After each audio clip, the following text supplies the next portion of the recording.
Assalomu alaykum. Bugungi darsimizda Odoo va Click integratsiyasini ko'rib chiqamiz. Bu darsda Click Payment Gateway, ya'ni Click to'lov tizimi modulini o'rnatish, uni sozlashni ko'rib chiqamiz.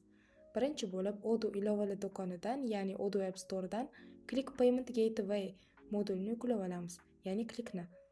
Modul haqidagi ma'lumotlarni ko'rib turibsiz bu yerda. Odoo e-commerce, ya'ni elektron tijorat tizimi bilan integratsiya qilingan. Endi esa tizimni asosiy boshqaruv paneliga o'tamiz. Bu yerdan website modulini tanlaymiz. Sayt yuqori menyusidan configuration bo'limiga kirib, bu yerdan payment providers ni bosamiz. Ochilayotgan ro'yxatdan Click operatorini topamiz.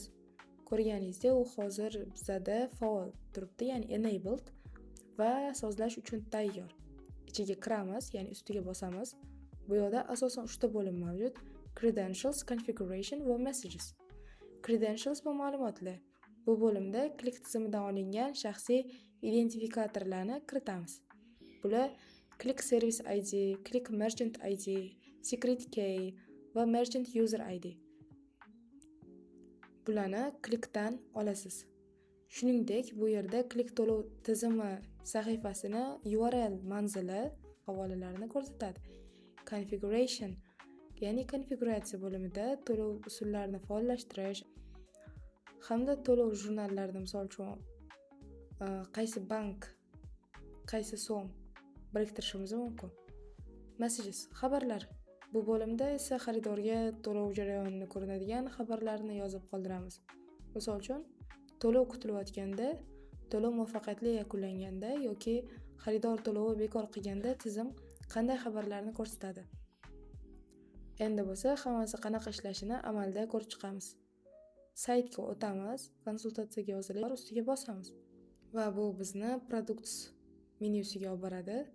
Va u yerda Business Consulting 1 soatlik xizmatni tanlab oldik. Narxini ko'rib turibsiz. Uni Add to Cart, ya'ni savatga qo'shish tugmasini bosamiz va savatda ko'rish tugmasini bosamiz. Savat sahifasida buyurtma tafsilotlarini tekshirib, Checkout, ya'ni rasmiylashtirish tugmasini bosamiz. Bu yerda xaridor o'z ma'lumotlarini kiritishi kerak. Ismi, emaili, telefon raqami, kompaniya nomi, manzili, barcha ma'lumotlarni kirgizishi shart. Biz majburiy maydonlarni to'ldiramiz va Confirm, tasdiqlash tugmasini bosamiz. Endi to'lov usulini tanlashimiz kerak. Bizda Click to'lov tizimi tanlangan. Hozir to'lash tugmasini bosganimizdan so'ng tizim bizani avtomatik ravishda Click to'lov sahifasiga yo'naltiradi. Biz Click platformasining rasmiy sahifasiga o'tdik. Bu yerda xaridorga to'lovni amalga oshirish uchun ikkita qulay yo'l bor. QR kod orqali, telefondagi ClickUp ilovasi orqali ekrandagi QR kod skaner qilib bir zumda to'lash mumkin va Click web interface orqali. Agar kompyuterda bo'lsangiz va QR kodni skaner qilish iloji bo'lmasa, quyidagi tugmani bosib, Click saytiga o'tiladi. Bu yerdan telefon raqamini kiritib, hisob faktura shakllantiriladi, ya'ni shot faktura yoki plastik karta raqami hamda amal qilish muddatini kiritish orqali to'lovni osongina yakunlash mumkin bo'ladi.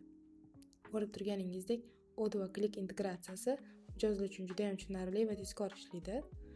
Shu bilan darsimiz tamom. Salomat bo'ling.